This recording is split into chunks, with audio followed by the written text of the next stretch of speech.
नमस्कार दोस्तों, सरस्वती शिक्षा समिति पाली द्वारा संचालित ऑनलाइन क्लासेज में आपका स्वागत है। इससे पहले दोस्तों हमने पिछले अध्याय में पढ़ा था, पिछले वीडियो में हमने देखा था कि किस प्रकार से औद्योगिक क्रांति हुई, कहाँ से शुरू हुई, इंग्लैंड से शुरू हुई थी, क्यों वहाँ से शुरू हुई, उसके क्या कारण रहे, इन सब विषयों के बारे में हमने पढ़ा था। इसके बाद में यूरोप में राष्ट्रवाद का उदय किन कारणों से हुआ, उसके बारे में भी जाना हमने। किसी भी राष्ट्र को मजबूत करने में राष्ट्रवाद का भाव जो है वो सबसे प्रमुख होता है। जैसे ही यूरोप के क्षेत्र में राष्ट्रवाद का जागरण हुआ तो वहाँ पर कुछ ऐसी परिस्थितियाँ जनक राज्य थे जो बिखरे हुए थे। अगर हम देखें परिप्रेक्ष्य भारत से संबंधित इसको करें तो भारत जब स्वतंत्र हुआ 1947 में, तो आप देखते हैं कि उस समय लगभग 500 रियासतों में बटा हुआ था। फिर सरदार वल्लभ भाई पटेल के नेतृत्व ने इनको बिना किसी रक्त की एक बूंद बहाए भी इस पूरे भारतवर्ष को एक कर दिया। जर्मनी, इटली, ये यूरोप के कुछ उदाहरण हैं जो अलग अलग भागों में बटे हुए थे और वहाँ के कुछ विशिष्ट लोगों की इच्छा शक्ति के कारण ये एक हुए। आज हम जर्मनी के एकीकरण के बारे में पढ़ेंगे। जर्मनी यूरोप का ही एक देश है। 18वीं शताब्दी के अंत तक जर्मनी जो है लगभग 300 छोटी बड़ी रियासतों में बटा हुआ था। ये जो 300 रियासतें थी इनको प्रमुख 3 भागों में बांटा गया। जिस प्रकार भारत को 3 भागों में, उसमें 2 भागों में बांटा था। ब्रिटिश भारत जो कि ब्रिटिश सरकार के अधीन थे और देशी रियासतों के अधीन भारत। ठीक ऐसे यहाँ पर भी 3 प्रकार थे। पहला प्रकार था उत्तरी जर्मनी। उत्तरी जर्मनी में प्रशा, सैक्सनी, हनोवर और फ्रैंकफर्ट ये राज्य आते थे। दूसरा हिस्सा है मध्य जर्मनी जिसमें राइनलैंड का भाग आता है। तीसरा हिस्सा है दक्षिणी भाग, इसमें वुटेम्बर्ग, बवेरिया, बादेन, पैलेटिनेट और हेस डर्मेस्टाट नाम के कुछ प्रमुख राज्य आते थे। इन सब की जो है अलग अलग धारणाएं थी, अलग अलग भाषाएं थी, अलग अलग रहन सहन था, संस्कृति थी। इनको एक करना बहुत ही मुश्किल था। तो जर्मनी के एकीकरण की जो प्रमुख बाधाएं थी, जो प्रमुख समस्याएं थी, वो अगर उन पर नजर डाला तो उसमें सबसे पहली बाधा थी ऑस्ट्रिया। ऑस्ट्रिया ये जर्मनी का पड़ोसी देश था और जर्मनी के आंतरिक मामलों में इसका हस्तक्षेप था। ये उस समय का शक्तिशाली राष्ट्र था यूरोप का और जर्मनी के उत्तरी भाग में या दूसरे भी भागों में छोटे बड़े मामलों में ऑस्ट्रिया हस्तक्षेप करता रहता था। इसलिए ऑस्ट्रिया जो है जर्मनी को एक नहीं होने देना चाहता था और न ही उन्हें दे रहा था। दूसरा जो कारण था वो ये था, जर्मनी के जो ये 300 राज्य हैं इनका आर्थिक, प्रांतिक यानी धार्मिक, सामाजिक और राजनीतिक स्तर पर जो है भिन्नताएं थी। ये इस स्तर पर एक नहीं थी। तीसरा प्रमुख कारण है वो है इंग्लैंड। इंग्लैंड भी उस समय का दुनिया का सबसे शक्तिशाली राष्ट्र था। औपनिवेशिक साम्राज्य इसका बहुत बड़ा था और अपने उपनिवेश बढ़ाना चाहता था। उसकी भी रुचि जो है वो जर्मनी के उत्तरी राज्यों में यानी प्रशा वगैरह में उसका हस्तक्षेप था। सैक्सनी में, हनोवर में, यहाँ पर उसकी रुचि थी।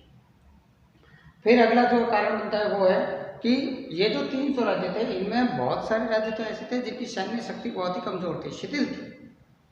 उनमें इतनी मजबूती नहीं थी कि बाहरी आक्रमणकारी को रोक सके। तो ये भी एक कारण था। और पांचवा और जो सबसे अहम कारण था वो ये था कि यहाँ का जो सामान्य व्यक्ति है, यहाँ का जो सामान्य नागरिक है, उसमें जागृति नहीं थी। उसको ये पता ही नहीं था कि भाई उसके राष्ट्र को एक होना चाहिए या नहीं होना चाहिए। सर्वाधिक जरूरी जो तत्व है वो राष्ट्रवाद होता है। फिर ये तो थी बाधा, लेकिन कुछ ऐसे कारण भी रहे, कुछ ऐसी घटनाएं भी रही, कुछ ऐसे लोग भी रहे जिन्होंने जर्मनी के एकीकरण की पृष्ठभूमि को तैयार किया।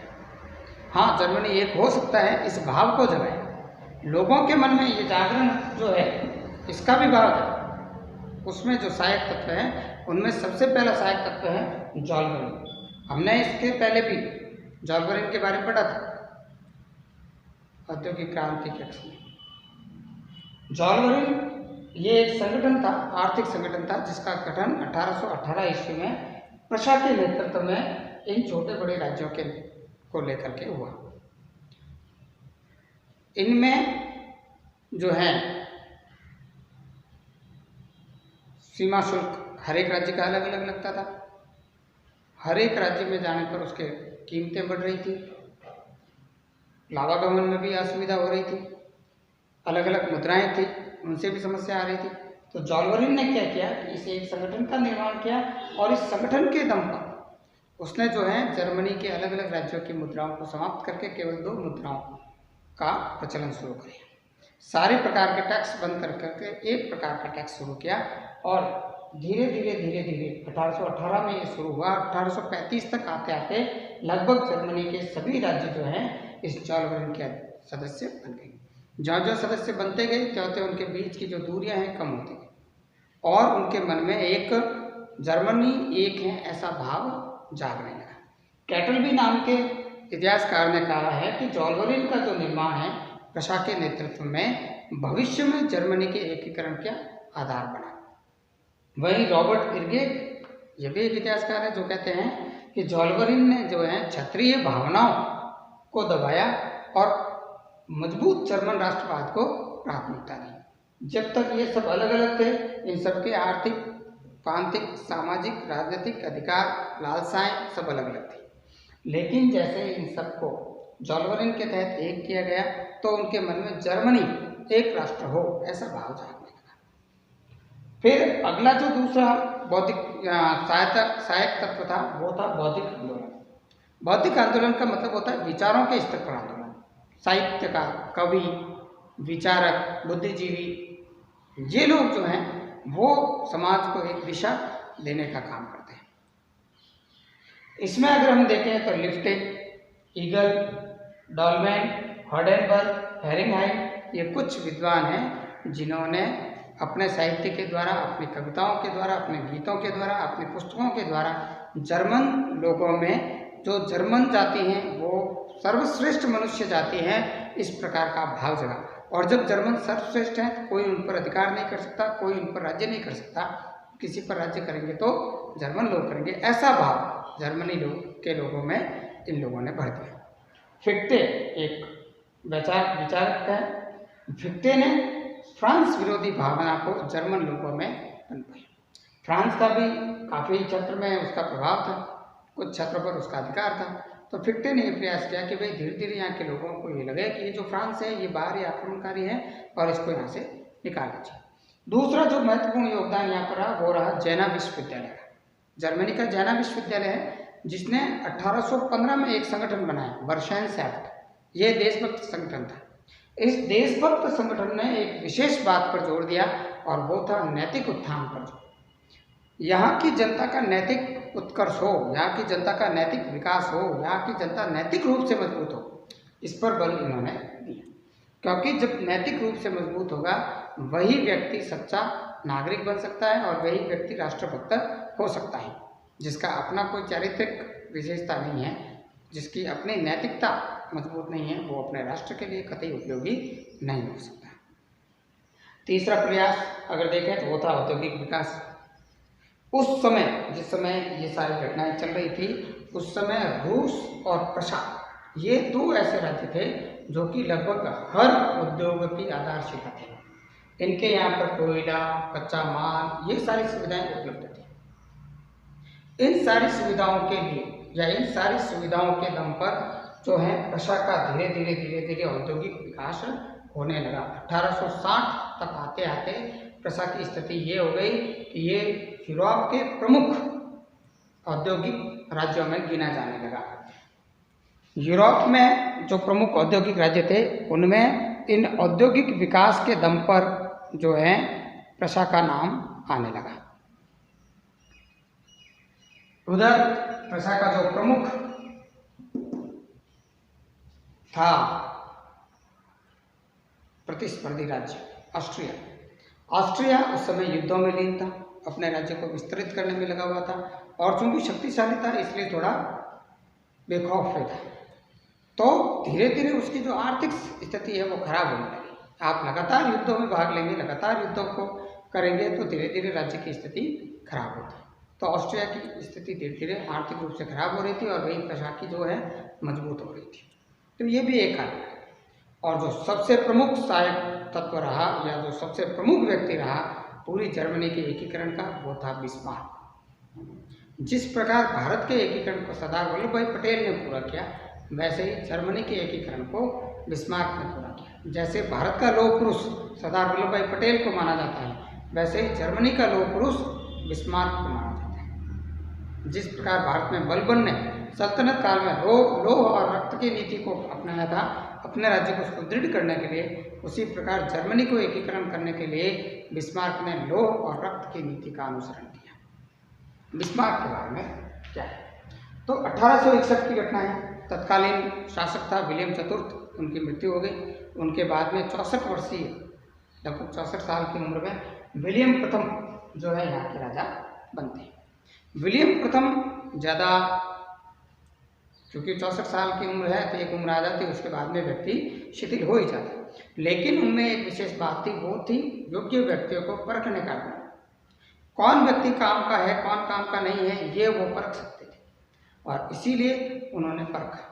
दूसरा, विलियम प्रथम का ये मानना था कि जर्मनी का अगर एकीकरण हो सकता है तो वो केवल और केवल प्रशा के नेतृत्व में हो सकता है। प्रशा के मजबूत राजतंत्र और एक सुदृढ़ सेना के दम पर ही हम जर्मनी को एकीकृत कर सकते हैं। तो इसके लिए क्या करना पड़ेगा, इसके लिए सेना मजबूत करनी पड़ेगी। और सेना मजबूत कैसे होगी, तो इसके लिए उन्होंने एक व्यक्ति बानरूम नाम के व्यक्ति को युद्ध मंत्री बनाया। जैसे अभी अपने यहाँ पर रक्षा मंत्री हैं राजनाथ सिंह, वैसे ही उन्होंने बानरूम को युद्ध मंत्री नियुक्त किया।